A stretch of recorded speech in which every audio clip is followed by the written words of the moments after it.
If you work at Walmart or any retail store, I'd venture to guess that you're probably struggling to get by and you're always going to be broke. Now, let's talk about why that is and what you can do to solve that problem, because it doesn't have to be like that. Unfortunately, retail jobs like working in Walmart, they don't pay well. They really don't. Is it Walmart's fault that it doesn't pay well?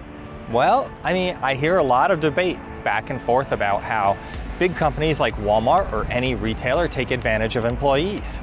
Let me know your thoughts in the comments about that. But is it that they're taking advantage of employees, or is it that these jobs are jobs that don't require paying a lot? And if they did pay a lot, well, then the cost of the products would have to increase, therefore making it just as bad for everyone as before the pay increase happened. Because if the cost of goods went up but the pay went up, usually there's no gain. Actually, usually there's a loss, because if the cost of somebody's pay went up, the store has to raise the cost of the product slightly more to cover that pay and to pay additional taxes and other things associated with that pay increase. So, you know, we tend to, as shoppers, love inexpensive retail. But there's a cost to inexpensive retail, and that's the cost to the employee. The company, you know, we hear that, okay, Walmart may have made $1 billion this year. And we say, well, they're greedy.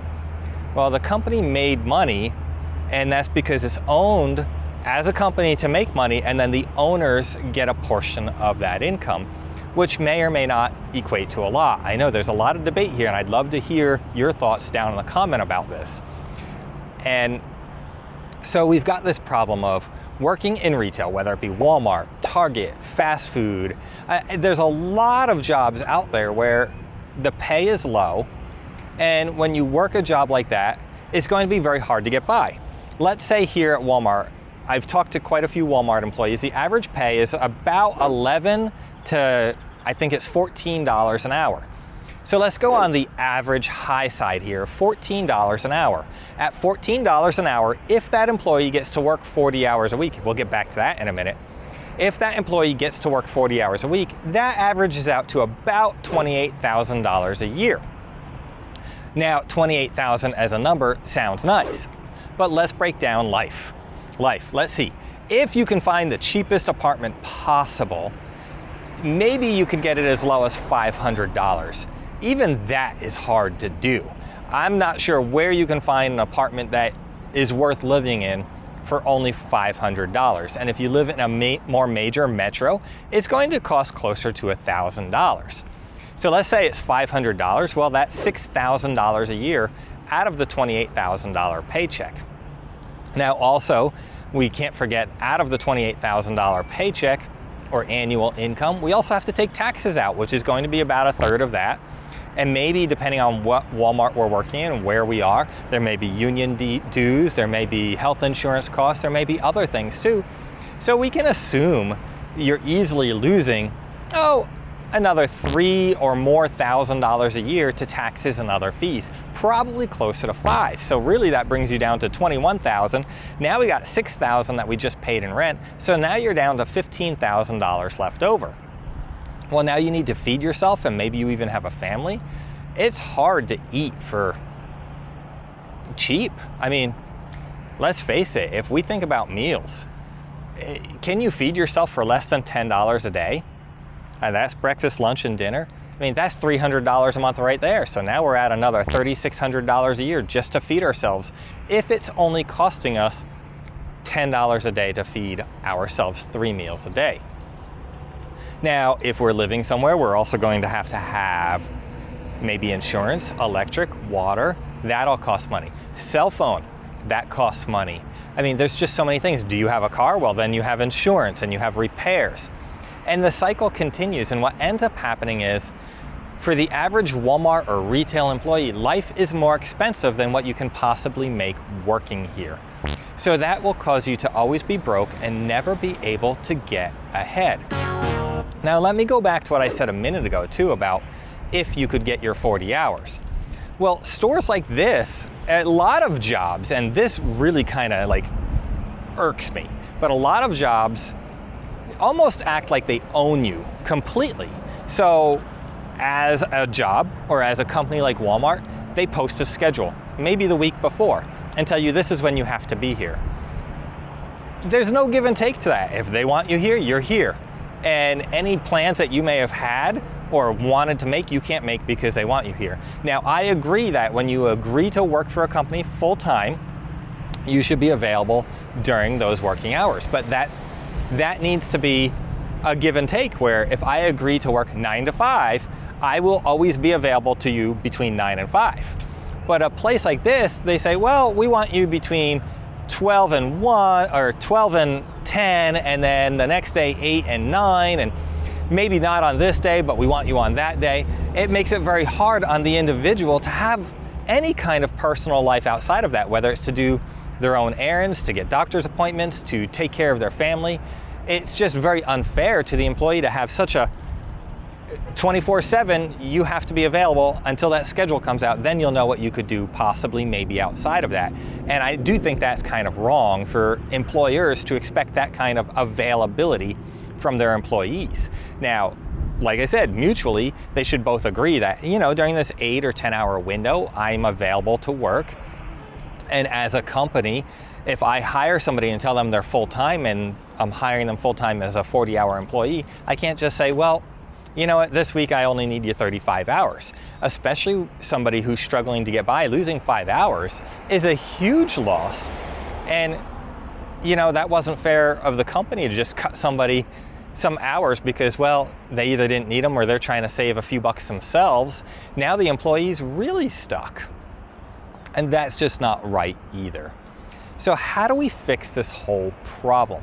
Well, every retail employee that I talk to seems to say they always struggle. They're always struggling, and I understand it's because whatever you can make at a retail job like this is pretty much less than what life costs in general. So it makes sense that they're always struggling.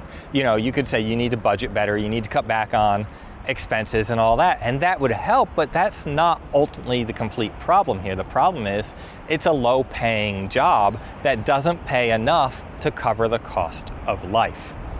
So back to how do we fix that? Honestly, the best way to fix that is, well, with new skills. The reason people work at a place like this or any retail job is because it's easy. Just about anyone can walk in and apply for a job and get a job. The problem is the job doesn't pay much because a place like this isn't looking for skills that cost a lot. They're looking for a lot of people. That's all they care about most of the time. And they treat people like that too. So how do we get more skills when, one, we have to be available 24/7 to the job, and we don't have extra money to pay for an education of any kind, or maybe we're not even school people. You don't always have to pay to get new skills. You could read books. Books are free from the library, and that will help you get a new job. It's funny because security is circling around me right now. They're curious what's going on as I'm filming this. So you could get new skills. You could work on that. Reading is a great way to get new skills. You could talk to people who have some skills that you may be interested in. There goes the security truck now. Talk to people who may be working in places that have skills that you have and see if they could teach you some of those skills, and then you can use those skills to get a new job where you can get a better paycheck than working a lower skill job. So those are options. Another thing that I think is one of the best ways is to, one, start a side hustle. Start that side hustle and get really good at it. And a lot of people are afraid to do that because they're afraid of failing, or they're not sure they have the time for it. There's a lot of side hustles you can do that will fit in the time gaps that you have available. So those are good side hustles to start. And then as you work on building that side hustle, it's funny, somebody just stopped short right there to watch to see what we're doing here. So as you work to build that side hustle, you will continue to increase your income there, and ultimately it will pay more than a job here, and you could ultimately leave the job at retail and make your side hustle your full-time job now and scale it even bigger, making more money. More often than not, one of the best ways to get ahead is to make money for yourself instead of work for an employer. Now, that's not to say it's a bad thing to work for somebody else. There's some security there for sure, but also there's a lack of security like this. I mean, they can fire you at any time for any reason they want. They can tell you that you have less hours this week when you were relying on those 40 hours. So is it really secure to work here or in any regular job? It's no less secure to work for yourself. The difference is when you work for yourself, you have the ability to make more money and to work and find new clients and increase your skill set and increase your value so that you can make more money. So if you work in a retail job, one, I do say thank you. I know it's a thankless job, and I know a lot of you sit in your car in the parking lot before going in, not wanting to go to work today because it's miserable. I understand that, and I say thank you for working these jobs because it is important to have people work these jobs. But at the same time, I also say to you, if you can, which I know you can, so it's not really an if, I say find some time, a little bit of time here and there to increase your skills so that you can get paid more. I also say to you, you don't have to work for a bad employer. You don't have to. A lot of times you may be working here thinking it's your only option. Start applying for more jobs. I know that's hard. I know it's going to take some effort, but it's worth applying elsewhere to see if you can get a better job somewhere else so that you don't have to work for a bad employer for a meager paycheck that doesn't cover the bills. Sometimes you might not believe in yourself. Well, I believe in you, so you should believe in you too. You've got skills. If you didn't have any skills, you wouldn't be able to work anywhere. So over your years of working, you've developed skills. And you can use those skills to apply for a better job somewhere else instead of working for an employer that doesn't think you're worth anything. And then if you're somebody who shops at one of these stores, realize the people who work here may be struggling to get by and may be having a hard day. They're real people who work here, and we as shoppers of stores need to treat employees at these stores with respect. So often I see retail workers disrespected and treated poorly. They're no different than you. They're people just like you. And people deserve our respect and care. People matter. And we as a human race need to realize that people matter. Regardless of what their status or work situation may be, people matter. And I encourage all of us to be kind and treat others with respect. Now, the holidays are quickly approaching when these stores are crazy busy and stress levels are high. Stress levels are high for the shopper as well as the employee. Be kind, people. Treat the employees at stores kindly. Maybe you're mistreating somebody who's just barely getting by, trying to get food on the table to feed their kids today. They don't deserve to be yelled at because you couldn't find that toy that you wanted. Come on, guys, we can do better than that. Hey, guys, back to working retail. If you're working here, you can start a side hustle. They don't have to cost money to start. You can increase your skills. I know that may be hard to fit in, and you can definitely start applying for a new job. You have permission to leave a job like this. You have permission to apply for a job where you'll be respected and appreciated and paid a living wage.